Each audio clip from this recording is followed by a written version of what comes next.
Bonjour, Bonjour. vous êtes Régis Laporte, donc directeur de la cave Les Vignerons Hollandais.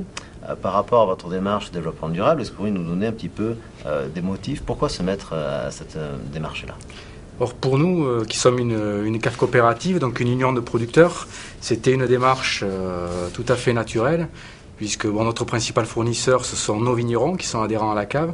Donc depuis déjà plus de 50 ans, nous avons déjà des exigences vis-à-vis d'eux, puisqu'ils produisent la matière première qui va constituer nos vins.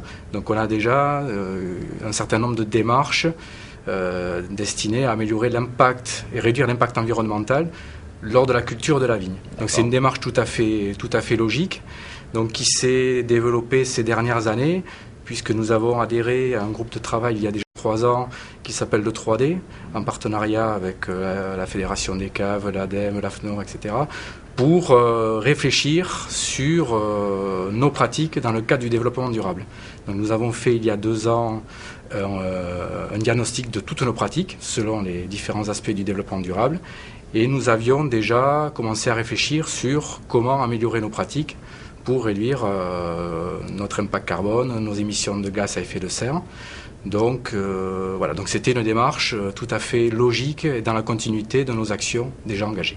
Très bien, je vous remercie. Justement, par rapport à vos actions, est-ce que vous pourriez nous donner quelques exemples concrets de réalisation par rapport à votre travail? Alors, quelques exemples concrets, c'est notamment la réduction du poids de verre de nos bouteilles, puisque lorsque nous avons fait le bilan carbone, c'était une des principales raisons de notre impact carbone.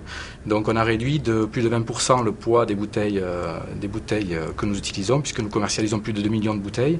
Donc ça a un impact à la fois sur les transports, lorsque les bouteilles nous sont livrées, lorsque les bouteilles partent de chez nous. Ensuite, nous avons un projet d'investissement qui a intégré des réductions de consommation d'eau, donc par du recyclage de l'eau, de la filtration d'eau qui est utilisée pour la stérilisation de nos unités d'embouteillage. Ensuite, l'utilisation de matériaux plus respectueux de l'environnement sur les nouveaux bâtiments de construction. Voilà, donc ce sont les principales actions que nous avons mises en place. D'accord. Est-ce que pour le futur proche, vous avez déjà quelques pistes complémentaires, de nouveaux projets en tête pour le futur? Alors, de nouveaux projets, notamment au niveau de tout ce qui est matériel de bureau et papeterie, donc pour les réductions de quantité de papier utilisé, le choix des encres, le choix du matériel d'impression pour réduire les quantités utilisées. Nous avons également des prescriptions vis-à-vis de nos vignerons pour les inciter dans le choix de leur matériel de culture pour réduire les consommations d'énergie. Donc tout un tas de petites actions qui, superposées les unes aux autres, auront un impact conséquent, je l'espère. Donc pour vous, on peut concilier à la fois développement durable et réduction de coûts. Ce sont deux choses tout à fait complémentaires, puisque le développement durable, c'est d'améliorer nos pratiques, mais tout en faisant que notre entreprise soit rentable et soit performante.